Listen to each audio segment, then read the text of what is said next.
লিবিয়ার এই বংশদূত আমের তার ঘটনায় আরেকটা বার প্রমাণ হয়েছে ওয়ামাই ইয়াতাওয়াক্কাল আলাল্লাহ ফাহুয়া হাসবুহ। হজ যাত্রায় আমের নামক একজন ব্যক্তি লেবাননের নাগরিক, যার জন্য 2 বার বিমান ফিরে এসেছে। অনেকেই বিষয়টা অলৌকিক ঘটনা বলে বলছে। আসল রহস্যটা কি? আসল বিষয়টি হচ্ছে ওয়ামাই ইয়াতাওয়াক্কাল আলাল্লাহ ফাহুয়া হাসবুহ। যে ব্যক্তি আল্লাহর উপরে তাওয়াক্কুল করবে, আল্লাহ রাব্বুল আলামিন তার জন্য যথেষ্ট হয়ে যাবে। আসলে এটাই সবচেয়ে বড় বাস্তবতা। তিনি আল্লাহর জন্য চেয়েছেন, আল্লাহর কাছে চেয়েছেন, আল্লাহর কাছে নিজেকে সঁপে দিয়েছেন এবং হজের মতো একটি ইবাদত সম্পন্ন করার জন্য গিয়েছেন। কিছু আনুষঙ্গিক জটিলতার কারণে যখন ওনাকে যাওয়ার পারমিট দেওয়া হচ্ছিল না, একবার বিমানটা ফ্লাই করেছে, যান্ত্রিক ত্রুটির কারণে ফিরে আসছে, যান্ত্রিক ত্রুটি শেষ করে বিমানটা আবার উড্ডয়ন করেছে।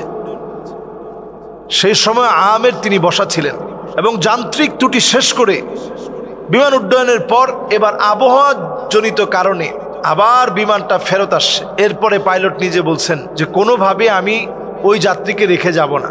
এবার যখন আলহামদুলিল্লাহ তিনি সহ গিয়েছেন, জটিলতা শেষ করে যখন গিয়েছেন, আল্লাহ তাআলা বিমানকে উড্ডয়নের সুযোগ করে দিয়েছেন। আমরা কিন্তু এই সময় একটা দোয়াও পড়ি, বিমানে যারা সফর করেছি দেখবেন এই সময় আমরা একটা দোয়া পড়ি এবং খুবই সুন্দরভাবে দোয়াটা পড়ানো হয়। আল্লাহু আকবার, আল্লাহু আকবার, আল্লাহু আকবার, সুবহানাল্লাযী সাখখারা লানা হাযা ওয়া মা কুন্না লাহু মুকরিনিন ওয়া ইন্না ইলা রাব্বিনা লামুনকালিবুন।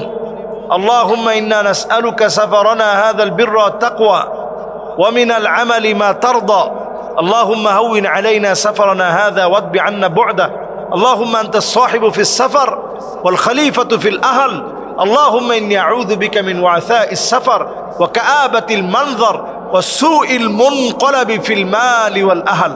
একটু বড় দোয়া, আমরা যদি না পারি অন্তত মুখস্থ করে নেওয়ার চেষ্টা করব, বাংলায় হলেও বলার চেষ্টা করব। আল্লাহর কাছে আমি বলছি, আল্লাহ আপনি সবচেয়ে বড়, সবচেয়ে বড়, সবচেয়ে বড়। এই বাহন আমার আয়ত্তে আল্লাহ আপনি এনে দিয়েছেন, না হলে এটাকে আমি আয়ত্তে আনতে পারতাম না। কি বিশাল একটা বিমান, এতগুলো যাত্রী নিয়ে কেমন করে উড়ে, এটাকে আপনি আমার আয়ত্তে এনে দিয়েছেন বিদায় এটা সহজ হয়েছে। এরপরে পড়া আল্লাহর কাছে বলা যে আল্লাহ আপনার কাছে আমি বলছি, আমি আপনার কাছে আশ্রয় চাচ্ছি, আমার মালিক আপনি, বাহনের মালিক আপনি। আল্লাহ এই পথকে সহজ করে দিন, আল্লাহ এই পথকে আমার জন্য গন্তব্যে পৌঁছার দূরত্ব কমিয়ে দিন। অনেক সময় দেখবেন যানজটে লেগে অনেক সময় চলে যাচ্ছে, এরপরে আপনি আল্লাহর কাছে দোয়া করতেছেন, আল্লাহ পথটা সহজ করে দিয়েছে। যেই টাইমে পৌঁছানোর কথা ছিল, যেই সময়ে পৌঁছানোর কথা ছিল, ঠিক সময়ে আপনি পৌঁছাতে পেরেছেন। তো এগুলো আল্লাহর তরফ থেকে আল্লাহ তাআলা দান করে থাকেন। যে যুবক আল্লাহর জন্য নিজেকে সঁপে দেয়, আল্লাহ তাআলা তার জন্য যথেষ্ট হয়ে যায়।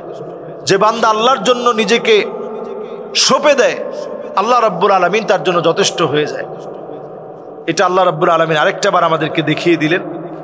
এটি নিঃসন্দেহে আল্লাহর পক্ষ থেকে বড় একটা পুরস্কার এবং তাকে এতটা পুরস্কৃত আল্লাহ তাআলা করলেন। আমি দেখলাম যে সৌদি আরবে যাওয়ার পরেও সবাই তাকে সংবর্ধনা দিচ্ছে। এটা আসলে পাওয়ার মতোই বিষয়, কারণ তিনি তাওয়াক্কুল নিয়ে আল্লাহর কাছেই চেয়েছেন। আমরাও ছোট থেকে ছোট, বড় থেকে বড় সব আল্লাহর কাছে যাব। আব্দুল্লাহ বিন ওমর রাদিয়াল্লাহু তাআলা আনহুকে রাসূল শিখাচ্ছেন, যদি তোমার জুতাটার ফিতাও ছিঁড়ে যায়, এটাও তুমি আল্লাহর কাছে চাও।